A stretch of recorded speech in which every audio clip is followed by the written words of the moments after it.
Hey, this is ShyGuyJet with my latest review on the critically acclaimed Super Mario Galaxy.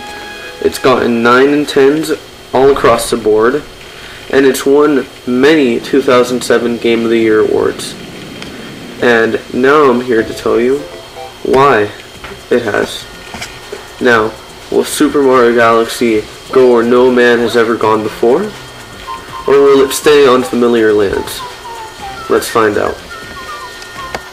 To start off, the best looking game on the Wii to date is absolutely Super Mario Galaxy.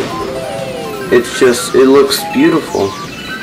No other game on the Wii has just ever come close to it. The game looks fantastic. As you can see for yourself, it is just so amazing with the graphics. But of course, the graphics aren't anything without gameplay. And once again, Super Mario Galaxy delivers. Its gameplay is unique and innovative. Now let me talk a bit more about the gravity mechanics in this game. They're actually very, very fun to mess around with and just have a bit of a sandbox experience with them, if you know what I mean. You can just jump around the planet and see how many times you go around.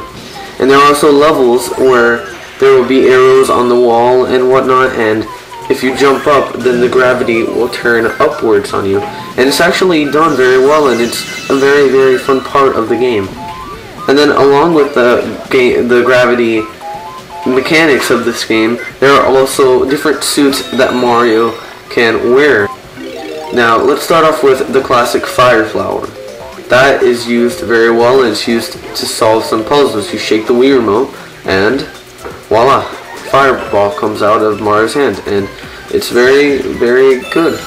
It's a fun little suit for Mario to use. And then there's Ice Flower, which is my personal favorite of the game, in which you shake the Wii remote for Mario to skate on the ice. And it's pretty fun for him to do that. And then also you can shoot ice balls out.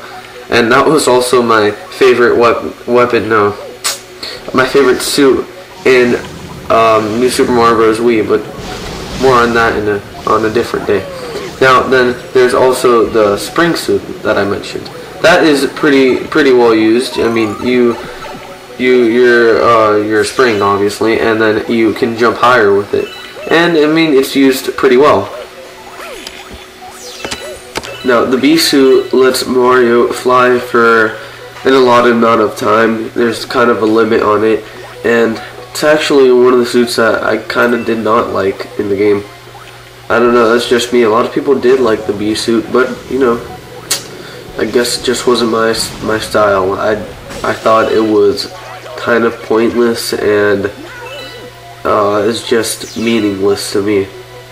And then the last suit, which is the Boo suit. Now, the Boo suit is one of the funner ones to use, but it's not used a lot, unfortunately.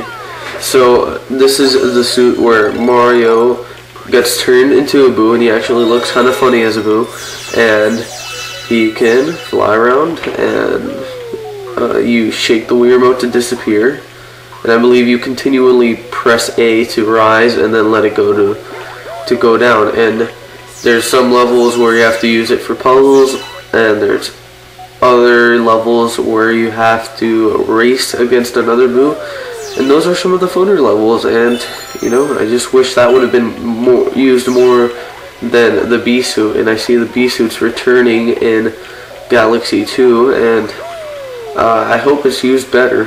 You know, that's one of my nitpicks with the game. Alright, well, that's kind of a good segue into my minor nitpicks for the game. There's not a lot of them because Mario Galaxy is a great game, as I've already given away, but there are some. Specifically with the final battle. It's disappointing to say the least. It's not epic, it's not really fun, and you don't feel an enormous sense of accomplishment once it's done. The final scene is kind of cool, but I mean, The final boss, not so much. It's based, of all the other bosses, and it's boring. It's not hard. I mean, some of the mini bosses in the game, particularly the Boulder Geist, I believe he's called, are so much easier, or so much harder actually, than the final boss, and I find that extremely disappointing.